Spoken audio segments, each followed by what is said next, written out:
This used to be one of my worst corners. I will be analyzing Season 3, Episode 11 of The Wire. Specifically, the moments where Carcetti and Bunny Coven talk about his latest Amsterdam project and its effects on the city of Baltimore. Now, that's the most significant drop in crime in this district in recent history. Here, we see the effects Amsterdam has on the rest of Baltimore. I like this scene because it contrasts well with the beginning of the season, where in that town meeting, the local populace expressed extreme dissent with how the police force was handling the war on drugs. Crime was rising, the war seemed never-ending, and things didn't look like they would go back to the way they were. But here, people are happy. They're voicing their opinions. They're talking about how happy they are the police were willing to come up and just talk to them. They're doing as Bunny Coven wanted, actual, real police work.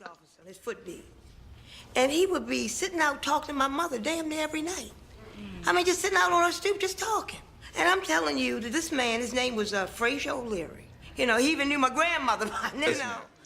I like how the writers are able to illustrate this paradigm shift of how the populace feels.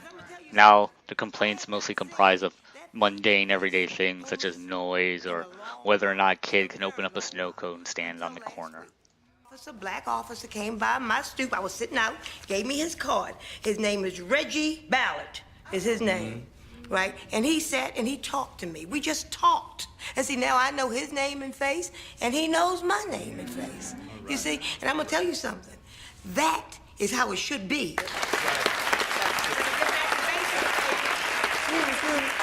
My son would open up one of them snowball stands on the street. Do we need a permit for this?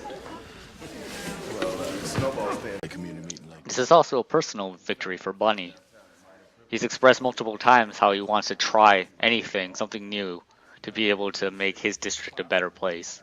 And that town meeting right there illustrated just how he was able to make a difference.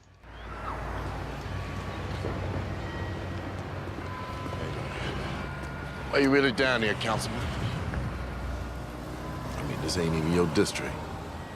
I'm interested. I have the Public Safety Subcommittee.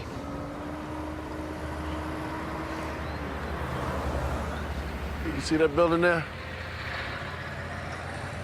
It's the old Striker building. It's a funeral parlor. Last stop before the cemetery for West Side white folk. Back when there was still some of those around. Around about the time that Jim Crow was breaking up back in the early 60s.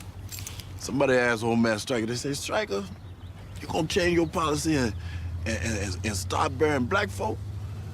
And Striker said, yeah, on one condition, that I could do them all at once. That's sick. But you know something? I had a lot of respect for that man. Because unlike most folks, I always... I'm doing my job. Another great little snippet from the writers there to show Coven's distrust of Carcetti's actual motives. It reinforces that this is something that Coven wants legitimate. He wants this to work. He's put everything, his entire career, his police force on the line, just for the hopes that Amsterdam can be something that will help the city, to let police do actual real police work again. In this final scene, Colvin takes Carcetti into one of the 3 districts of Amsterdam himself to give him a first-person look of just how everything operates. The bad to the good. I liked how he had Carcetti walk by himself because he needed to see it. He needed to absorb it without any sort of other output bias. At the same time, it illustrated just how safe this place is, despite the fact that crime is happening all around him. You don't have to fear for your personal safety because there will be police all around. Go on, Councilman. I'll wait for you down here. You're not coming. What you're gonna see ain't pretty, but it's safe. I think you need to take this journey your own self.